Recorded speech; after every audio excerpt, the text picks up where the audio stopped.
como aplicar a palavra de Deus na nossa vida. Não de forma teológica, mas de forma prática. Porque a maioria das pessoas, ela não vai aprofundar teologicamente. Ela precisa resolver as questões práticas da vida dela, da família dela.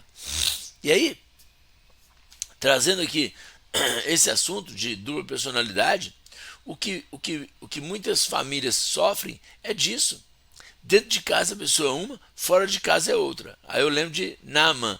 Naamã é chefe do exército do rei da Síria, homem temido, respeitado, admirado, e lá fora, com a sua farda, com a sua patente, ele entrava e saía diante do rei, ele mandava e desmandava, e todo mundo temia. Quando Naamã chegava em casa e tirava a farda, né, a roupa da época, né, como se fosse uma farda de hoje, ele era leproso. Por isso que aquela menina, aquela missionária, ela fala para ele, fala para esposa dele, né? Quem dera se meu senhor tivesse diante do profeta Eliseu, e ele sararia da lepra. E aí você conhece a história, ele foi curado. Mas voltando aqui, que eu quero mostrar o seguinte: lá fora, Naamã era visto de um jeito, dentro de casa, ele era visto da forma completa, ou seja, leproso. Quer dizer, lá fora as pessoas podem respeitar o nosso diploma, o nosso nível na empresa, o nosso poder aquisitivo, pode respeitar a nossa força física, pode respeitar a nossa influência, mas dentro de casa, na família, não tem isso. Dentro de casa não tem como viver uma vida desse tipo, na intimidação, na violência. Por isso que sempre acontece isso de vez em quando.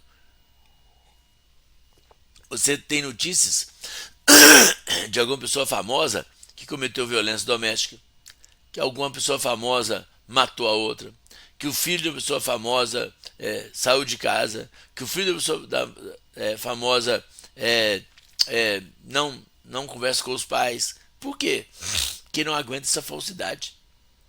Não aguenta as pessoas viverem esse fingimento. Então é muito importante quando a gente compreende isso. Se você quer ter uma família abençoada, se você quer ter uma família estruturada, você precisa ser o mais verdadeiro possível. Mas claro que ao mesmo tempo procurar ser a melhor pessoa possível. Agora, você tem que assumir seus erros. Você não pode transferir seus erros. Um dos pontos principais que nós abordamos aqui, que foi anteontem, a vida de Davi. Davi, um dos pontos principais da vida dele é que ele não transferia a culpa. E transferência de culpa na família é uma coisa antiga. Por quê? Quando Adão comeu do fruto proibido e Deus falou: Adão, o que você fez? Ele falou assim: a mulher que você me deu fruto. Deus falou: ô Eva, o que aconteceu? Ela, a serpente. Quer dizer, a culpa não era do Adão, era da Eva. Ela falou: não, a culpa não é minha, a culpa é da serpente. Quer dizer, a culpa é de quem? Quem vai assumir a culpa? E até hoje nós vivemos problemas nas famílias por causa dessa questão da culpa. Apesar de que às vezes não é nem culpa, é responsabilidade. Pensa bem, de forma prática, faz de conta que você nunca teve problema com filhos, você nem tem filhos, e você está olhando por um ângulo assim totalmente imparcial. A criança chega na nossa casa, chega na casa de alguém com zero informação. Ela não tem mania, ela não faz pirraça, ela não tem informação de nada, ela não é capaz de cuidar da própria vida. E aí, a criança vai se desenvolvendo. Com quem que ela aprende a fazer pirraça? Com quem ela aprende a responder mal? Com quem que ela aprende a ter mau comportamento? Com a família que ela vive, gente. Não tem. Aonde que ela buscou outra informação? Aonde que ela teve outro mau exemplo? Claro que tem a natureza pecaminosa, né? A herança genética. Tem essa influência mesmo. Mas essa é um percentual pequeno. Aonde que a criança aprende os maus hábitos? Dentro de casa. Por que a criança comete falta de educação? Porque em casa ela vive aquilo ali. Infelizmente, É a verdade que muita gente não quer aceitar. Resumindo, o adulto consegue ser hipócrita. O adulto consegue ser politicamente correto. O adulto consegue fingir. A criança não. A criança não sabe discernir, porque ela ainda não é hipócrita como adulto. Gente, isso é uma realidade. Eu sei que é uma palavra dura, uma palavra pesada. Logo de manhã escutar uma coisa tão dura assim, eu entendo. Mas o que eu trago aqui? É que nós precisamos buscar a Deus com verdade, com sinceridade, e buscar a Deus sabedoria para que a gente possa transmitir para os nossos filhos da melhor maneira possível a verdade. Aceitar as nossas fraquezas, aceitar os nossos erros, não para continuar errado, mas para saber que tem chance para nós, como teve para outros. Ninguém tem mais pecado relatado como Davi. No entanto, foi considerado o homem segundo o coração de Deus. Por quê? Por causa do quebrantamento, por causa do coração quebrantado. Davi não transferia a culpa. Quando ele foi confrontado por Natã, e Natã contou aquela história para ele, e falou que era ele não culpou Batseba, ele não culpou Urias, ele não culpou Joabe, ele não culpou a Deus, ele não culpou as concubinas, ele não culpou ninguém. Ele falou assim, mas é eu mesmo. É eu mesmo. A Bíblia deixa bem claro, de que se queixa a alma vivente? Queixe-se cada um do seu próprio pecado. Gente, enquanto a gente não compreender isso, eu sei que esse canal aqui não é um canal religioso.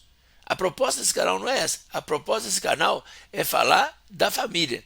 Mas para aqueles que acham, para aqueles que acreditam que a oração é fundamental na família, porque desde o começo eu falei, olha, os fundamentos aqui, a nossa base aqui é a Bíblia. A pessoa não precisa ser crente, não precisa ser religiosa para ela aprender esses princípios. Aquilo que ela quiser aplicar, vai aplicar. Então, nessa série que estamos gravando, que estamos fazendo esses dias, as 2 semanas, é falando sobre oração. Então, oração é uma coisa espiritual. É para quem acredita na oração, é para quem acredita em Deus. E se a pessoa não acredita, não tem problema, é a vida dela. Então, para falar de Deus, nós temos que falar do pecado e do perdão, nós temos que falar do céu e do inferno. Então, quando nós entendemos isso, Lamentações 3,39 fala assim, olha, de que se queixa a alma vivente? Queixe cada um do seu próprio pecado. Então tem muita gente reclamando da família, reclamando dos filhos, reclamando da marido, da esposa. De que se queixa a alma vivente? Por que o marido reclama da esposa? É ele que escolheu. Por que a esposa reclama do marido? Foi ela que escolheu. Por que reclamamos dos filhos?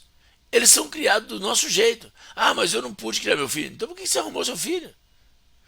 O problema é seu. A responsabilidade é sua. A gente precisa compreender que a gente precisa assumir as nossas responsabilidades. São decisões. Ah, mas eu não sabia direito. Não, compreendo. Ninguém está te julgando aqui, ninguém está te crucificando. E Deus está te estendendo a mão. Deus quer perdoar seu pecado. Deus quer perdoar suas falhas. A Bíblia diz em Provérbios 28:13: o que encobre o seu pecado nunca será feliz. Tá vendo? Quem esconde a verdade não consegue ser feliz, não consegue ser livre. Mas aquele que confessa e deixa, alcança misericórdia. Tem que confessar o pecado e deixar o pecado, e alcança misericórdia. Então, eu quero contar uma história hoje, uma parábola que Jesus contou, que vai exemplificar isso em questão de oração. Porque às vezes nós oramos, e eu vejo muito disso. Pessoas que falam que oraram, mas não viram resultado da oração.